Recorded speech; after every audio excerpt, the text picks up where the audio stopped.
সুপ্রিয় দর্শক মণ্ডলী, স্বাগত জানাচ্ছি ফ্রন্টলাইনে। মাহমুদুর রহমান মান্না, সভাপতি নাগরিক ঐক্য রয়েছেন আমাদের সঙ্গে। স্বাগত জানাচ্ছি মান্না ভাই আপনাকে। এম হুমায়ুন কবির, সাবেক রাষ্ট্রদূত ও কূটনৈতিক বিশ্লেষক। কবির ভাই, আপনাকেও স্বাগত জানাচ্ছি।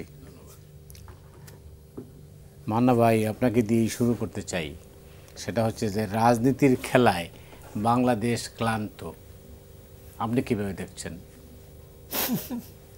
রাজনীতিবিদ হিসেবে? শুরুতে একটা অ্যাটাকের মতো করে না, অ্যাটাক মানে আমাকে করেনি personally, but over the situation আমি এরকম মনে করছি। কারণ ধরেন, আমি নিজেই খুব কনফিউজড। কেন কনফিউজ আমি বলছি, প্রায় 9.5 মাসের মতো হলো। তো এই 9.5 মাসে সংস্কারের বলেন, বিচার বলেন, আর নির্বাচনের বলেন, কোনটা কদ্দূরে গেছে আমি কিচ্ছু দেখি না। এখন এরকম করে বললে পরে সাংবাদিকরা জিজ্ঞেস যখন করে, রিপোর্টাররা, তাহলে আপনি কি হতাশ? কি আর এক বিপদ? কেমনে বলি ভাই আমি হতাশ? তবে আশাবাদী বললি কীভাবে, সেটাও বলতে পারছি না। রিয়েলিটি হচ্ছে যে ধরেন ইলেকশন হতে আমি বুঝি, এই যেমন ধরেন খুবই ভালো একটা হেলথ পলিসি দিয়েছে আমার বিবেচনায়। হেলথ পলিসি কিছুই আমরা করি যাই, তাতে আমার ভালো ইলেকশন হতে তো কোনো অসুবিধা নেই। ইকোনমির কোনো রকম সংস্কার করি নাই। এত বড় রিপোর্ট দিয়েছে টাস্কফোর্সওয়ালারা, দেবপ্রিয়রা, ওগুলো তো ভালো করে পড়েও দেখেনি বাকিরা, তাও তো চলতেছে। তাহলে কেবল আপনি পুলিশটা ঠিক করেন, সবচেয়ে বড় ফ্যাক্টর, তাহলে আপনি ভালো ভোট করতে পারবেন। তারপর ইলেকশন কমিশন যতদূর পারেন, বা সিভিল ব্যুরোক্রেসি, অত ইয়ে না। তো পুলিশ ঠিক করতে কতদিন লাগতে পারে? যারা কমান্ডে চলে তাদেরকে পাওয়ার যদি বলে যে এইরকম করে চলতে হবে, চলবে না, ধরতে পারলেই ব্যবস্থা নেব, কিছু করার তো নাই। এদের তো কারো আনসারেবিলিটি নাই। আমি এখন জিজ্ঞেস করলাম, স্যারের সাথে কথা হচ্ছিল সেদিন, তাই বললাম স্যার একটা কথা বলি আপনাকে, কিছু মনে করেন না আপনি? এই যে 9 মাস ধরে সংস্কার বলছেন, আমরাও বলছি, একটা সংস্কার বলেন তো যেটা হয়েছে। বলে আমি বললাম যে সুপ্রিম কোর্টের চিফ জাস্টিস একটা ভালো লোক দিয়েছেন, ঠিক আছে, কিন্তু তো সংস্কার নয়, একটা পোস্ট খালি ছিল, আরেকজনকে দিয়েছেন। আপনি পুলিশ একটা ভালো লোক কাকে দিয়েছেন যাতে পুলিশ সোজা হয়েছে? আমি তো দেখি পুলিশ আগের মতোই আছে, চুপ করে দেখে। প্রফেসর ইউনিসের একটা অভ্যাসকে জানেন, আপনি যদি তাকে এরকম ধরনের প্রশ্ন করেন, উনি আইদার খুবই একটা সুইট স্মাইল দেবে অথবা চুপ করে থাকবে। Most of the time he doesn't answer, most of the time উনিগুলো ডিবেটে আসেন না। তো ফলে আপনি বুঝতে পারেন না কী হবে। একদম শেষে গিয়ে একটা বক্তৃতা করেন ভালো করে, যেমন আজকেও উদ্বোধনী বক্তৃতা সম্ভবত রিয়াজ করবে, শেষে উনি একটা বক্তৃতা দিয়ে কনক্লুড করে দেবে। কালকে সবাই বসবে, বসে এইটা ওইটা আলোচনা করবে যত সংস্কারের। তো ওই সংস্কারগুলো এখন কোথাও আটকায়নি। আমি এক কথায় বলছি, ধরেন প্রাইম মিনিস্টার 2 টার্মের বেশি কি থাকতে পারবে, এটা এত বড় ঝগড়ার ব্যাপার না। এখন আপনি যেভাবেই হোক একটা অ্যাগ্রিমেন্ট করে পরে এটা আপনি চেঞ্জও করতে পারবেন। আপনি যদি মনে করেন আপনি বিএনপি নেতাদের ডেকে বলতে পারেন, তুমি এত দূর অ্যাগ্রি করো না, আমি তো সামনে যেতে পারছি না, তারা বাধা দেবে, আমি এরকম মনে করি না। এরকম প্রত্যেককে আমি প্রথম থেকে অ্যাকোমোডেটিভ দেখেছি, অনেস্টি বলি, আমি অ্যাকোমোডেটিভ দেখেছি, কিন্তু তাদেরকে তো ওই রকম করে অ্যাপ্রোচই করা হয় নাই। যেহেতু অ্যাপ্রোচটা করা হয় না, অথবা ওই পজিটিভিটিটা দেখেননি, ফালতু জিনিসটা তর্ক লেগে গেছে। ওই যে এখন উনি তৈরি করেছেন, আইদার আপনি কম সংস্কার চাইলে ডিসেম্বর, আর যদি বেশি সংস্কার চান তাহলে জুন। আচ্ছা, কম সংস্কার কী সেটা বলেন, বেশি সংস্কার কী সেটা বলেন, তা কিন্তু উনি বলেন না একবারও। এটা আমি ওনাকে পার্সোনালি জিজ্ঞেস করেছি, অন্য জায়গাতেও বলেছি, কম বেশি কোনটা কী। তারপর একদিন বললাম, ওনার সামনে বললাম, 166টা উনি প্রপোজিশন দিয়েছেন, তার মধ্যে 130টার মতো সব পার্টি এগ্রি করেছে, তাতে বেশি এগ্রিমেন্ট হয়ে গেছে, এখন অসুবিধা কী? তো এইটা উনি কোনো আনসার করেননি, ওই কম বেশির মধ্যেই থাকলেন। এবং শেষ পর্যন্ত লাস্ট বৈঠকের পরে আমার ধারণা হলো যে উনি ব্যাপারটা বুঝেছেন, ইমোশন চেক করেছেন, আর রিজাইন করবেন না। যদিও কেন যে উনি এত ইমোশনাল রিজাইন করতে চাইলেন আমি কিন্তু বুঝে নাই ভালো করে। মানে ধরেন এখন আমি একটু টকশো করতে আসছি, আপনি আবার একটা প্রশ্ন করলেন যে আবার খারাপ লাগলো, তো এই খারাপ লেগে আমি কী করবো? উঠে চলে যেতে পারবো কি? তা তো না, আইদার আনসার করবো বা অন্য কিছু করব। উনি কিন্তু এইখানে যখন বললেন কথাটা শুনে আমার মনে হয়েছে তার কলিগদের উপরে রাগ করেছেন, অথচ আমি জানি তার সাথে যারা অ্যাডভাইজার আছে তারা তাকে পীরের মতো, মানে যা বলে তাই, রাত্রে 9টায়ও ফোন করতে পারে, 11টায়ও ফোন করতে পারে, কোনো সমস্যা না, কোনো অফিসিয়াল আওয়ারও লাগে না। তো তাদের উপর রাগ করে কি?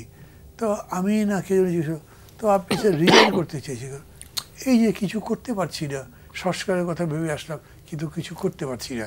আপনি প্রশ্নটা তো করলেন যে মানে রাজনীতির একটা জটিল অবস্থায়, তা আমি তো জটিল দেখছি ওই জায়গাতেই কেবলমাত্র। জটিল ওখানেই। যাই হোক, অনেক ধন্যবাদ আপনাকে এই পর্বে।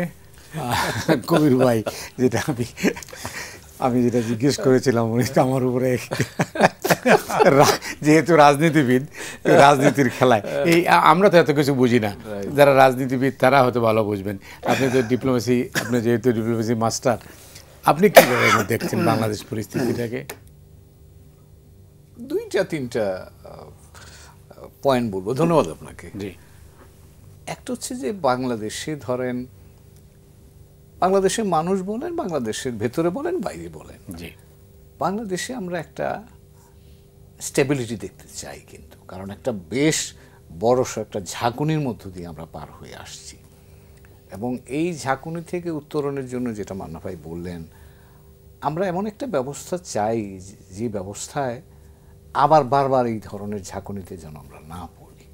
এটা হলো একটা বিষয় সকল মানুষই চায়। আমার দেশের ভেতরে মানুষের প্রত্যাশা যদি বলেন, আমাদের বন্ধুরা যারা বাইরে আছে তারাও কিন্তু এরকমই চিন্তা করে। আর দ্বিতীয় যে জায়গাটা হচ্ছে সেটা হচ্ছে যে বাংলাদেশে ধরেন, এটা তো বাস্তব কথা যে আমরা এই গত আন্দোলনে যেটা দেখেছি, এটা বাংলাদেশের জন্য যদিও প্রত্যক্ষভাবে আমরা একটা সংঘাতের মধ্য দিয়ে জিনিসটা অভিজ্ঞতাটা সঞ্চয় করেছি, জবলেস গ্রোথ কিন্তু এটা একটা নতুন ফেনোমেনন পৃথিবীর অনেক দেশেই আছে। ভারতের মতো দেশে যেখানে 7-8% গ্রোথ রেট হচ্ছে, সেখানেও কিন্তু এই একই প্রবলেম আছে। এখন আমরা এই তরুণ প্রজন্ম যারা রাস্তায় নেমে আত্মত্যাগ করে এইরকম একটা বড় ধরনের পরিবর্তন বা একটা সুযোগ তৈরি করেছে, এই তরুণ প্রজন্মের সামনে আমি কি উপস্থাপন করছি, এবং আমরা পুরনো প্রজন্ম বা আগের প্রজন্মের মানুষ হিসেবে কিন্তু এটা আমাদের দায়িত্বের অংশ যে তারা আত্মত্যাগ করেছে, একটা স্বপ্ন তারা দেখছে, তাদের সেই স্বপ্ন বাস্তবায়নের পথটা তৈরি করে তাদেরকে সঠিক পথে চলতে সাহায্য করা, এটাই কিন্তু আমাদের প্রজন্মের কাজ। তো কাজেই বাংলাদেশে কিন্তু এটা সকলেরই প্রত্যাশা যে এই তরুণ প্রজন্ম যে তাদের ভবিষ্যৎটাকে যেভাবে সাজাতে চায়, সেই কাজটাতে আমরা যেন সহায়তা করি। এবং সেখানে আমরা এটা তো বলার অপেক্ষা রাখে না যে এর আগের ব্যবস্থায় সেই সম্ভাবনাটা ছিল না বলেই তো তরুণ প্রজন্ম রাস্তায় নেমে এসেছিল। তো কাজেই আমরা এই এখনকার যারা দায়িত্বে আমরা যারা আছি, আমরা কি এই তরুণ প্রজন্মের জন্যে বা আমাদের ভবিষ্যৎ প্রজন্মের জন্যে সেরকম তাদের কাজের জায়গা, তাদের কাজের ক্ষেত্র বলেন, তাদের ভবিষ্যৎ বলেন, সেগুলো নিয়ে সুনির্দিষ্ট কোনো কর্মপরিকল্পনা নিয়ে কি আমরা সামনের দিকে যাচ্ছি কি যাচ্ছি না? আজকের পত্রিকায় আর একটা খবর আছে, 3 নম্বর যেটা বলবো, এবার আমি একটু বাইরের দিকে যদি যাই, আমরা অনেকগুলো দেশ এলডিসি থেকে উত্তরণ ঘটবে আগামী বছর 26 সালে। এর মধ্যে বাংলাদেশ দেখা যাচ্ছে সবচেয়ে কম বিনিয়োগ করেছে প্রস্তুতির পর্বে বা প্রস্তুতির জন্য। এখন কথা হলো যে আমরা কি বুঝতে পারছি যে এই উত্তরণটা কীরকম হবে তার চেহারা, অথবা উত্তরণটার ইম্প্যাক্ট বা ফলাফল আমাদের উপর কীভাবে আসবে? গত 53 বছর ধরে বাংলাদেশ স্বাধীনতার পর থেকে আমরা এখনো পর্যন্ত যেভাবে আমরা আমাদের মানে যদি বলেন আপনি অভ্যন্তরীণ ব্যবস্থাপনা, বাইরের পৃথিবীর সাথে আমাদের সম্পর্ক সব পরিবর্তন হবে। তার কারণ হলো আমরা এতদিন পর্যন্ত আমাদের উন্নয়ন কর্মকাণ্ড পরিচালনার জন্যে বাইরের পৃথিবী থেকে যে সহায়তা বলেন, আর্থিক সহায়তা বলেন, ব্যবসা বাণিজ্য বলেন, বিনিয়োগ বলেন, আমার মানুষজন বাইরে পাঠানো বলেন, এই সবগুলোই আমরা একপাক্ষিক সুবিধা পেয়েছি এলডিসি হিসাবে। আমি যখনই 26 সালে পরে উন্নয়নশীল দেশে কাতারে যাব, আমার এই সব সুবিধাগুলো চলে যাবে। তখন কিন্তু আমাকে শুধু বাইরের পৃথিবীর সাথে না, কারণ যেহেতু আমাদের উন্নয়ন প্রক্রিয়ার সাথে বাইরের পৃথিবীর সংযোগটা নিবিড়, আমরা বলি কথায় কথায় যে আমাদের এখনও ধরেন ফরেন এইড আমরা জিডিপির 2%-এরও কম আমাদের প্রয়োজন। কাজে অনেক সময় আমরা বলেও ফেলি যে এটা না হলে আমাদের চলে, কিন্তু আপনি একটু ফাইন প্রিন্টে যান তাহলে আপনি লক্ষ্য করবেন যে ওখানে এখনও আমাদের অ্যানুয়াল ডেভেলপমেন্ট প্রোগ্রাম যেটা হয়, বাৎসরিক উন্নয়ন কর্মসূচি, তার প্রায় 35% এখনও বিদেশি সহায়তায় নিতে হয়। আমাদের বাজেট সহায়তা লাগে, এই যে জাপানে গিয়ে আমরা বাজেট সহায়তা চেয়ে আসলাম, জাপান দিতে রাজি হয়েছে। তো কাজেই আমাদের একটা এখনও আমাদের অংশীদার যারা আছে বাইরের পৃথিবীতে তাদের উপর আমাদের একটা নিবিড় সম্পর্ক বা এক ধরনের ইন্টারডিপেন্ডেন্স আছে। এখন এই সামগ্রিক আমাদের এক্সপোর্ট ইম্পোর্ট, কিন্তু রাজনীতির খেলায় যেখানে আপনারা টায়ার্ড হয়ে গেছেন সেখানে আপনারা তো এই অর্থনীতির এই খেলার সঙ্গে যুক্তই হবেন না। না, কিন্তু সেই জন্যই তো আপনার রাজনীতি। এখন যদি বলেন আপনি, আরেকটা পয়েন্ট বলবো আমি আপনাকে, সেজন্যই আপনার রাজনৈতিক এখানে খেলার চাইতে বেশি মনোযোগী হতে হবে, মনোযোগী হতে হবে। এবং লাস্ট পয়েন্ট যেটা বলবো, পৃথিবীর মানুষ বাংলাদেশকে কিভাবে দেখতে চায়, 3টা বিষয় একেবারে আমি স্পষ্ট করে বলছি। বাংলাদেশকে পৃথিবীর মানুষ উদারনৈতিক দেশ হিসেবে দেখতে চায়, এবং এটা যারা আমাদের পছন্দ করে তারা, যারা পছন্দ করে না তারাও চায়, কিন্তু এটা একটা গণতান্ত্রিক দেশ হিসেবে দেখতে চায়। এবং যারা গণতন্ত্র চর্চা করে না তারাও কিন্তু বাংলাদেশকে গণতান্ত্রিক দেশ হিসেবে দেখতে চায়। আর বাংলাদেশকে ওপেন এবং সারা পৃথিবীর সাথে সংযুক্ত একটা দেশ হিসেবে দেখতে চায়। তার কারণ হলো যে আমরা যদি এই জায়গাগুলোতে সংযুক্ত না থাকি তাহলে আমার এই অভ্যন্তরীণ যে কর্মসূচি আছে, সেটা আপনি অর্থনৈতিক কর্মসূচি বলেন, অন্যান্য কর্মসূচি বলেন, সব কিছু কর্মসূচির সাথে বাইরের যোগাযোগটা বিচ্ছিন্ন হয়ে যাওয়ার একটা আশঙ্কা থাকবে। এবং সেটা যদি হয় বাংলাদেশের জন্য, ওই প্রথম যেটা শুরু করে স্টেবিলিটি, এই স্টেবিলিটি ক্ষতিগ্রস্ত হবে। এবং এই জায়গাটার কারণেই আমাদের বন্ধুরা চায় যে আমরা স্টেবল থাকি, আমরা প্রোগ্রেস করি, তারা আমাদের সহযোগী থাকুক এবং বাংলাদেশ সামনের দিকে এগিয়ে যাক। কাজে এখানে বাইরের পৃথিবীর এক্সপেকটেশনের সাথে কিন্তু আমার অভ্যন্তরীণ রাজনৈতিক কাঠামোর একটা নিবিড় যোগাযোগ আছে, সেটা মনে রেখেই আমাদের ভবিষ্যৎ কর্ম পরিকল্পনা রচনা। অনেক ধন্যবাদ আপনাকে মান্না ভাই। আসলে না, এটা ফান না, আমি তামাশা করছি না। আসলে মানে আপনাদের রাজনীতিবিদদের জন্য ওই যেটা কবির ভাই বললেন, সামনে একটা বড় চ্যালেঞ্জ। তো এই চ্যালেঞ্জ মোকাবেলা করতে হবে কিন্তু রাজনৈতিক নেতৃত্বের মাধ্যমে, এটা স্বীকার করতেই হবে। তো রাজনীতি যেখানে নেই, তো সেখানে রাজনৈতিক নেতৃত্ব কীভাবে চ্যালেঞ্জ মোকাবেলা করবে? পারবে না।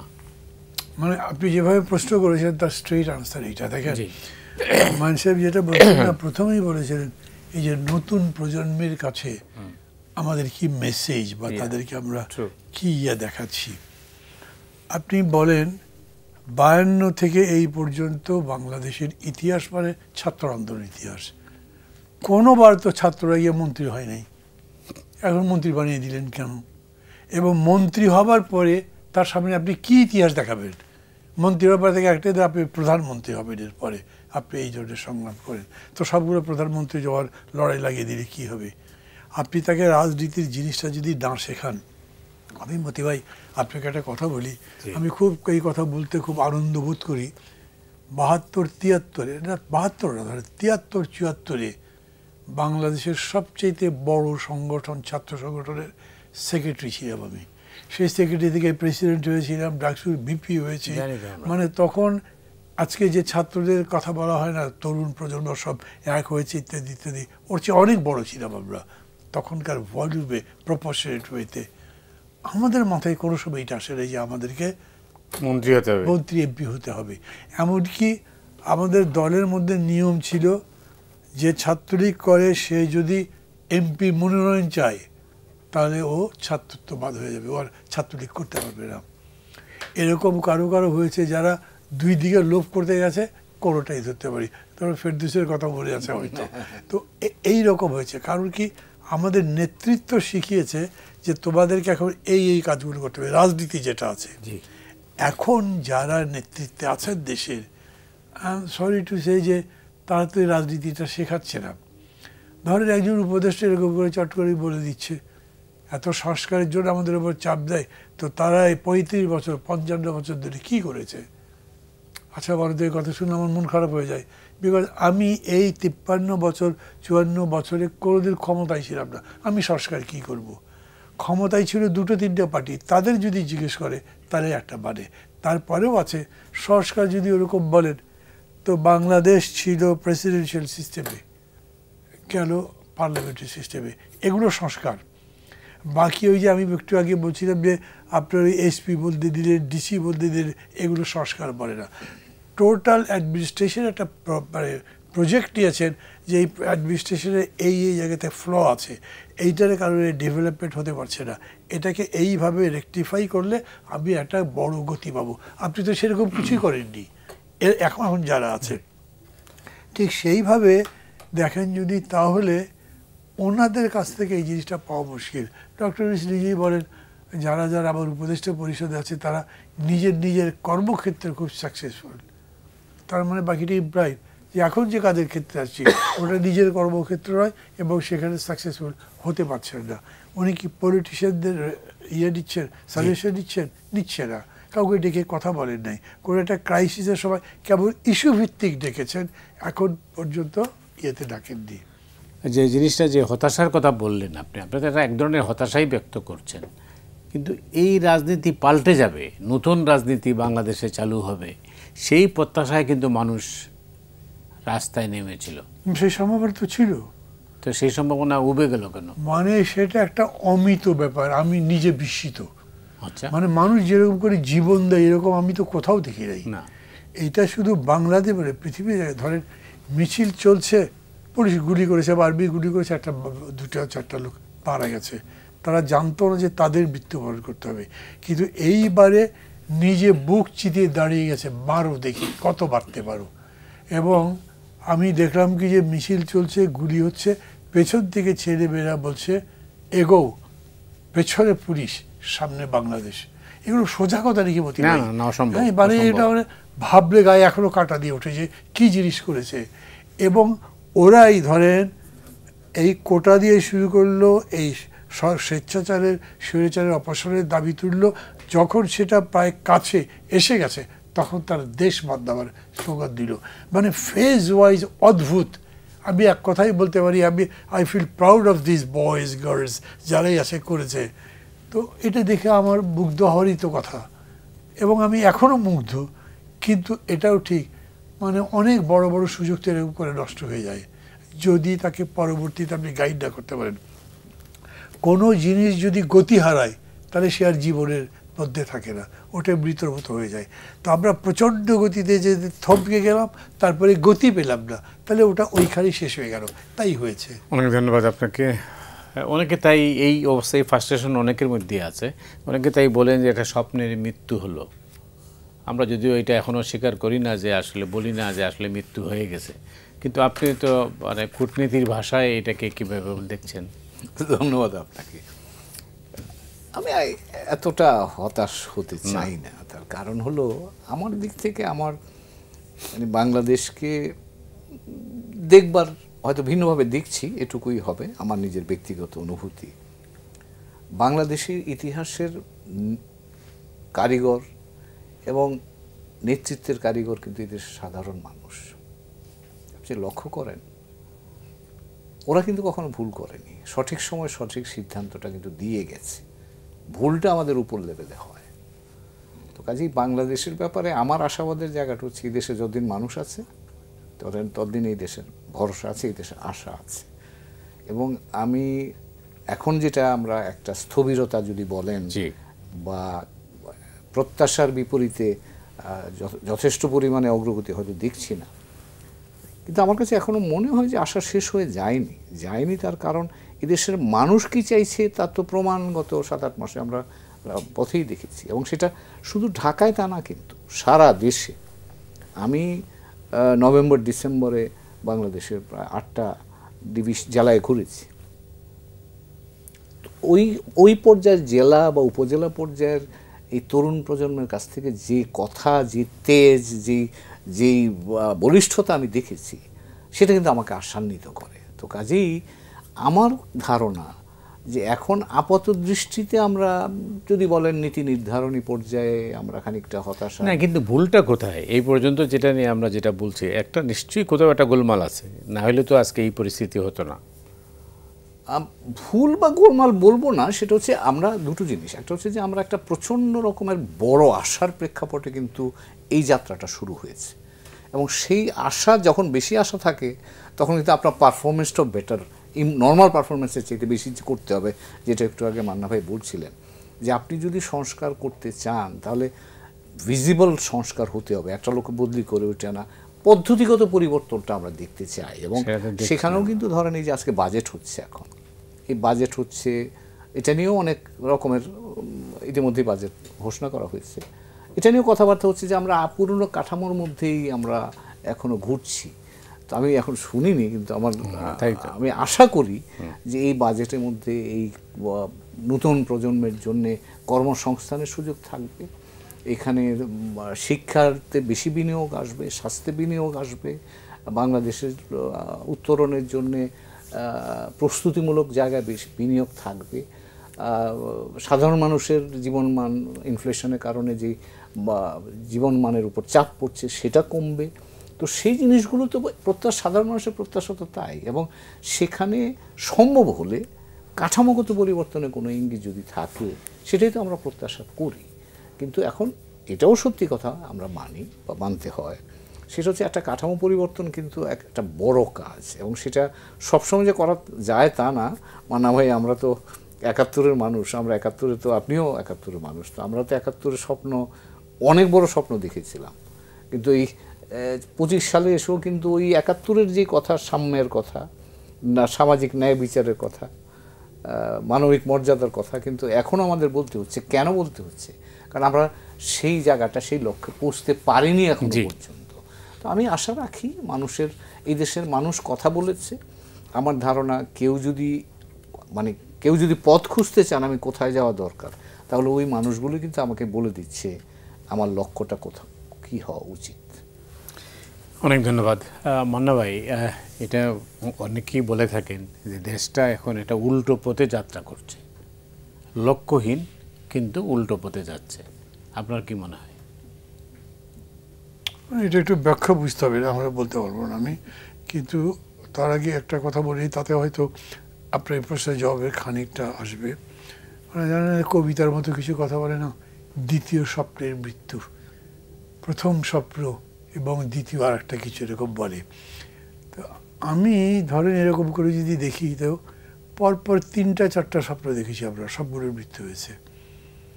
আজকে এই মুহূর্তে দাঁড়িয়ে বলতে দ্বিধা করছি যে এই স্বপ্নের মৃত্যু হয়েছে। আমি হয়েছে বললাম না, ভদ্রতা করে জাগিয়ে রাখতে চাই, এত বড় আত্মত্যাগ সেটাকে ছোট করতে চাই না, কিন্তু তারপরেও এই স্বপ্ন যে মরে যাচ্ছে সেটা তো রিয়েলিটি। আজকে বাজেট দেখেছে, খুব ইম্পর্টেন্ট কথা বলেছেন উনি, সেটা হচ্ছে কি যে এই বাজেট থেকে আপনি একটা অনেক বড় ডাইরেকশন পাবেন, কিন্তু সেই বাজেট তো আর এখন ইয়ে করতে পারছি না। সকালবেলা পত্রিকায় এটার উপর স্পেকুলেশন যেটা পড়লাম সেটা আমার কাছে পজিটিভ মনে হয়নি। একটা হচ্ছে যে কোনোভাবেই বড় ভলিউম রাখতেই চেয়েছেন, কারণ আগের চেয়ে ভলিউম কমে গেলে আর একটা ক্রিটিসিজমে পড়বেন, তার মানে আপনি ওই ধরনের এক ধরনের লোকলজ্জা বলেন বা লোকনিন্দা বলেন তার ভয় পাচ্ছেন।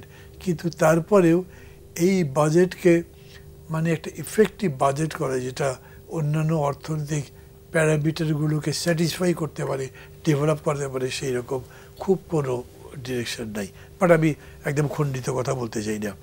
সেই অর্থে ধরেন আপনি যে প্রশ্নটা করেছেন সেই প্রশ্নকে যদি মেলান তাহলে মিলবে না, যে জায়গায় মিলবে না সেই জায়গাতে আপনার কমেন্টটাকে আমি ঠিক মনে করছি না। কিন্তু হিসাবটা মিলছে না কেন? একটা কারণ তো নিশ্চয়ই আছে।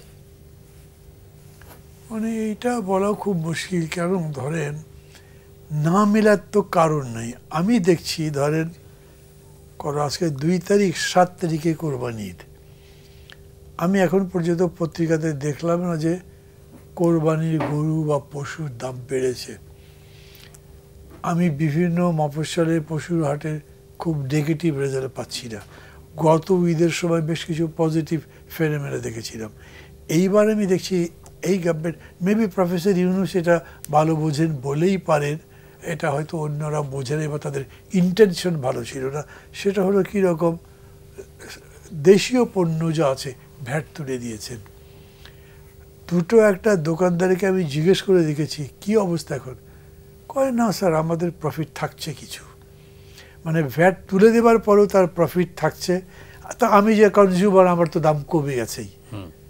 তার মানে আপনি পজিটিভ স্টেপ নিতে পারেন, হয়তো দুটো জায়গায় নিচ্ছেন, চারটা জায়গায় নিচ্ছেন না। আমি দুটো জায়গায় দেখছি আর চারটা জায়গায় ধরতে পারি না, কারণ আমার জ্ঞানের মধ্যে ওগুলো এখন পর্যন্ত আসেনি। ফলে ক্রিটিসিজমটা আমি বলতে পারবো না, কিন্তু এইটা আমি বলবো এই গভর্নমেন্টের সবচেয়ে বড় দুর্বলতা, যেটা প্রফেসর ইউনূসও স্বীকার করেন, এবং প্রফেসর ইউনূস আমি সবসময় বলি ভেরি সুইট টকার, সত্যি কথা যাতে বলে ফেলতে পারেন, তার পিছুটার ওই দিকে নাই। উনি বলেন যে আমি তো আর রাজনীতি বুঝি না, আমি তো রাজনীতি করিনি, এবং সে তার আগে হয়েছে। কিন্তু রাজাকে রাজনীতি জানতে হবে, এটা কোনো কবিতার ভাষা নয়, এটা রিয়েলিটি। আপনি রাজনীতি যদি না জানেন তার মানেই রাজনৈতিক দলগুলোর মধ্যে সম্পর্ক খারাপ হবে, সরকারের সাথে সম্পর্ক খারাপ হবে যেগুলো হচ্ছে, এবং সেগুলোই মানুষের আশাকে প্রশ্নবিদ্ধ করবে। মানুষ জিজ্ঞেস করছে ভাই ভোট হবে তো, কল্পনা করতে পারেন ভোট হবে তো প্রশ্ন করবে কেন, তার মানেই তো প্রশ্নবিদ্ধ হচ্ছে, এবং তার মানেই দাঁড়াচ্ছে যে ওই জায়গাগুলোই আমাদেরকে হতাশার ক্ষেত্র তৈরি করছে। অনেক ধন্যবাদ। যেটা যেই স্লোগানটা কিন্তু সর্বত্র, গ্রামে গঞ্জে শহরে বন্দরে টেলিভিশনের পর্দায় একই জিনিস, যে ভোট হবে তো। এটা আমরা শুনছি না, কেন এই প্রশ্ন, অর্থাৎ গভর্নমেন্টের কেন ক্রেডিবিলিটি নেই?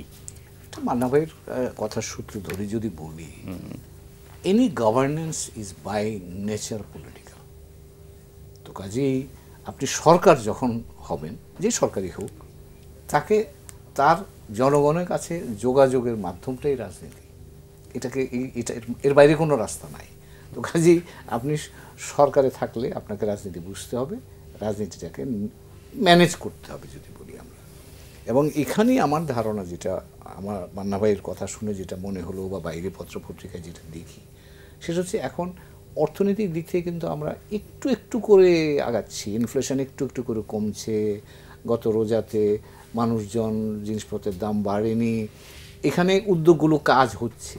আমার ধারণা যেই জায়গাটায় কাজের সমস্যা হচ্ছে বা গ্যাপ, যেটা আপনি মান্না ভাই প্রশ্ন করেছেন, এটা হচ্ছে আমাদের পলিটিক্যাল ম্যানেজমেন্টটা বোধহয় আমার ধারণা যথেষ্ট আন্তরিকভাবে, যথেষ্ট উদ্যোগ নিয়ে এটা বোধহয় ম্যানেজ করাটা হচ্ছে না, এবং হচ্ছে না বলেই আপনি যেটা বললেন যে মানুষজন এখন চাচ্ছে যে কোনো রকম এই অবস্থাতে বেরোতে পারে কি না, বা একটা নির্বাচন হয়ে গেলে হয়তো তখন আরেকটা ভালো কিছু প্রত্যাশা করি আমরা সবসময়, তো সেই চিন্তাটা এসছে।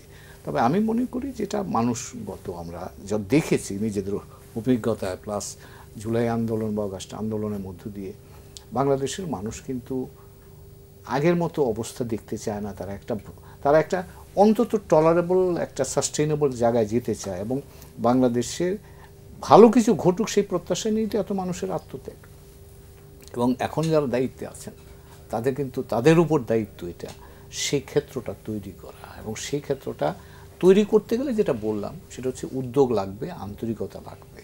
এবং এখানে আমি এখনও মনে করতে চাই যে প্রফেসর ইউনূস উনি এমন একজন মানুষ, বিশ্ববরণ্য তো বটেই, বাংলাদেশেও ওনার প্রতি মানুষের একটা আস্থা আছে, কিন্তু এখনও আস্থাটা আছে।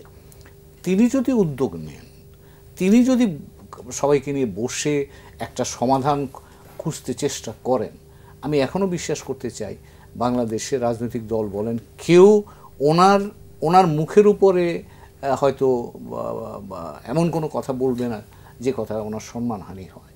এবং উনি যদি নেতৃত্বটা নেন, তাহলেই আমার ধারণা যে রাজনৈতিক যে আপনি এখন বলছেন যে স্টেলমেট যদি আমরা এটাকে বলি, এবং যে স্টেলমেটের নেতৃত্ব তো ওনার কাছে আছেই, তো উনি আবার কিভাবে নেবেন?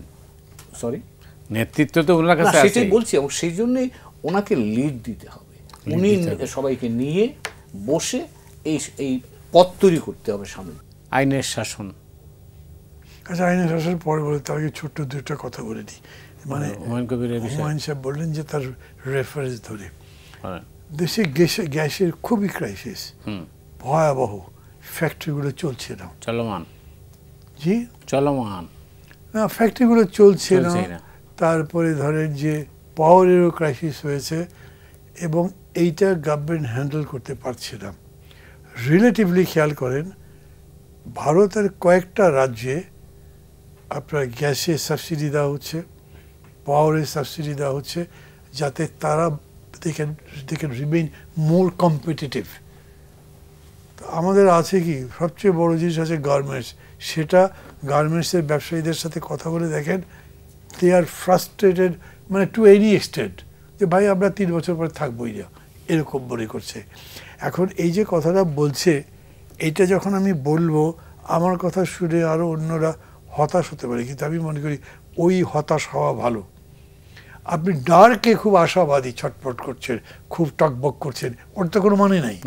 তা আপনাকে এইটা বুঝে করতে হবে, আমার ইকোনমিতে দেয়ার ইজ নো ইনভেস্টমেন্ট। এত বড় বিরা কনফারেন্স করলেন, কিচ্ছু হয় নাই। তারপরে যে বিদেশে গেলে, এবার জাপান যাই হোক বিভিন্ন কারণে তারা দিয়েছে টাকা, চায়নার ওখানে গিয়ে খুব সুবিধা করতে, নতুন কিছু না, এটাও আগের কমিটমেন্ট ছিল, আগের কমিটমেন্ট। জি, আবার চায়নার ওখানে খুব কিছু করতে পারেন নাই। তো হয়েছে কি, স্যার যেমন কয়েক বাজে বাজি বলেন, আমি যেখানে যাচ্ছি সবাই তো আমাকে ডেকে নিচ্ছে, বলো কী করতে হবে তোমার উন্নতির জন্য, ইত্যাদি ইত্যাদি। আমি তো দেখছি না ইনভেস্টমেন্ট হচ্ছে না কেন। সিম্পল লজিক, প্রায় সবাই বলছে, আমরা পত্রপত্রিকায় পড়ছি, এই গভর্নমেন্টের স্ট্যাবিলিটি তো আমরা দেখছি না, because it is an interim government. ও কি 6 মাস আছে না 9 মাস আছে জানি না, তাহলে আমরা তার সাথে ডিল করবো কীরকম করে? আপনাকে এর আনসার করতে হবে, সেই প্রশ্নই তো আমি ঝুলে গেছি। আচ্ছা, আমি যে জিনিসটা, যে হ্যাঁ, এটা তো আমরা আপনার সঙ্গে একমত, আইনের শাসনের কথা বলছিলাম, যে এখন মসজিদের মাইকে অ্যানাউন্সমেন্ট করে মানুষ হত্যা করা হচ্ছে, এটা তো, এটা বাংলাদেশের ইতিহাসে এর সাথে দুঃখজনক ঘটনাই নেই। তাইলে কি অবস্থায় আছি আমরা? মানে এটার উপর মতে ভাই কী বলতে পারি বলেন? না, কিন্তু মানে বলতে পারে, ওই যেটা বললেন, আপনাকে তো বলতে হবে, বলতে হবে। আপনি নিজেই একটু আগে বললেন। না, এখন বলি, ধরেন রাজনীতি করলে একটা সমস্যা হলো কি, মানুষ ধরে নেয় যে সব ব্যাপারেই তারা কথা বলতে জানে। আরে সব ব্যাপারে কথা বলি মানে কিছু বানে বলি, যেন সব ব্যাপারে ক্যাবরে কথা বলতে পারে লোকে, জানতে হবে তো, না জানলে ক্যাবরে হবে। তো ধরে যে এই ঘটনা, তখন আপনি কি বলবেন? আমাকে কয়েকজন প্রশ্ন করছে, আমি বলেছি যে এটার বিরুদ্ধে এলাকার লোকজন প্রতিরোধ করেন, এরকম যেন না হয়, দরকার লাগলে মসজিদ পাহারা দেবেন। আমরা একসময় মসজিদ পাহারা দিয়েছি না, যখন হিন্দুদের উপর আক্রমণ করবার কথা, এই কী বলে, মসজিদে সকল মুসলিমদের ইউনিটি করে তারপরে হামলা করতে গেছে, আমরা পাহারা দিয়ে বন্ধ করেছি। বাংলাদেশের ইতিহাসে, মানে তখনকার ইভেন পূর্ব পাকিস্তানেও রাইট চেক করবার জন্যে মসজিদে জড়ো হয়ে তারপরে একসাথে বেরিয়েছি, না শান্তি সম্প্রীতির দেশ থাকতে হবে, দ্যাট স্টেইড। আমি মনে করি সেই রকম উদ্যোগ নেবার একটা ব্যবস্থা থাকা দরকার। কিন্তু এই গভর্নমেন্টের এমন, আমি সরি টু সে, আমি বোধহয় বেশি ক্রিটিসিজম করছি, ভালো দিকও আছে কিছু কিছু, সেটা বলবার সুযোগ পাচ্ছি না হয়তো, কিন্তু ওই রকম কোনো উদ্যোগ নেবার সুযোগ এখানে হয়নি। মাজারগুলোতে হামলা হয়েছে, তারপরে নারীদের উপরে হামলা হয়েছে, তারপরে বক্তৃতা করা হয়েছে, সেদিন মেয়ে একটা কোমরে লাথিতে কোমর ভেঙে দিয়েছে, তাকে অবশ্য দল বা জামাত ইসলাম বহিষ্কার করেছে, কিন্তু এগুলো হচ্ছে। তো এই কালচারের বিরুদ্ধে একটা যে সামাজিক প্রতিরোধ বা সামাজিক ক্যাম্পেইন ধরেন, প্রতিরোধ দায়ী বললেন, এটা করবার মতো তো কোনো সুযোগই হয়নি, এখানে করা যায়নি। এটা সরকার উৎসাহ দেয় না, বা রাজনৈতিক দলগুলো সেরকম করে করেনি।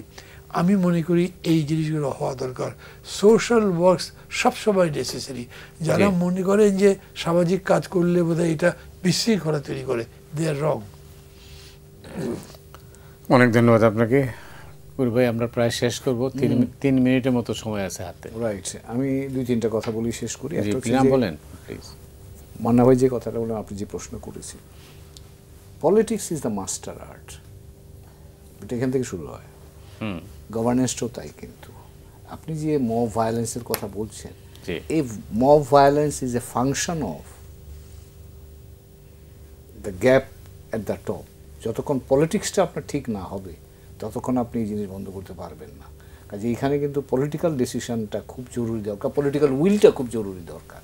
এটা যখন আসবে, এবং সেটাই যদি শুধু সরকার পারে না, কিন্তু সরকার তো আইন প্রয়োগ করে, মানুষ আইন মানে বলেই কিন্তু আইনটা চলে।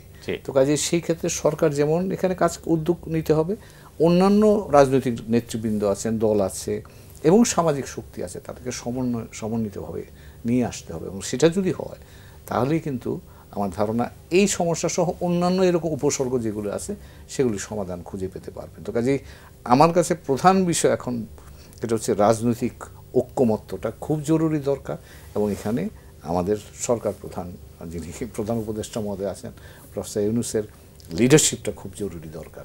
তিনি যদি নিতে পারেন, সবাইকে নিয়ে যদি আসতে পারেন, তাহলে রাজনৈতিক পলিটিক্যাল উইলটা তৈরি হলে আপনি তার একটা পার্কুলেশন নিচের দিকে আপনি সব জায়গাতেই ইতিবাচক একটা প্রতিফলন পাবেন বলেই আমার বিশ্বাস। ধন্যবাদ। কিন্তু আমি বুঝতে পারি না মান্না ভাই, আমি এই আপনার হাতে 30 সেকেন্ড সময় আছে, আমি বুঝতে পারি না, আমি 10 সেকেন্ড নিয়ে চলে যাচ্ছি। আমি বুঝতে পারি না, বারবার বলছেন যে প্রফেসর ইউনূসের রাজনৈতিক সিদ্ধান্ত, তো উনি তো রাষ্ট্র ক্ষমতা তাকে দেয় বসানোই হয়েছে যে এই সব কিছুর জন্য, তাহলে উনি এইটা প্রয়োগ করছেন আমি না কেন? বুঝেছি উনি বোঝাতে চাচ্ছেন ইনিশিয়েটিভ দেওয়া। হ্যাঁ। সেটা সমস্যা কি জানেন, উনি তো ইনিশিয়েটিভটা বুঝছেন না যে কী ইনিশিয়েটিভ নেবেন উনি। ওনাকে কয়েকবার আমরা বলেছি যে আপনি ডেকে কথা বলেন, ধরেন বিএনপির নেতা আছে, জামাতের নেতা আছে, যারা ম্যাটার করছে তাদের ডাকবে, চা খেতে আসেন, কথা বলতেছে। মানে ইনফর্মাল আলোচনায় না অনেক ডেভেলপমেন্ট হয়, ফর্মাল আলোচনা হয় না। তো ফর্মাল আলোচনা সবাই একটু স্টিফ থাকে, বুঝি তো কী কয়, ডাকছে যে নিশ্চয়ই কোনো এজেন্ডা আছে, মনে মনে কিছু আছে, কিন্তু ইনফর্মাল বললে আপনি অনেক জায়গায় তো ওগুলো করা দরকার ছিল আমি মনে করি, এখনও পারেন উনি। অনেক ধন্যবাদ মুন্না ভাই আপনাকে, কবির ভাই আপনাকেও অনেক ধন্যবাদ। দর্শক মণ্ডলী আজ এ পর্যন্তই, আপনারা সবাই ভালো থাকুন।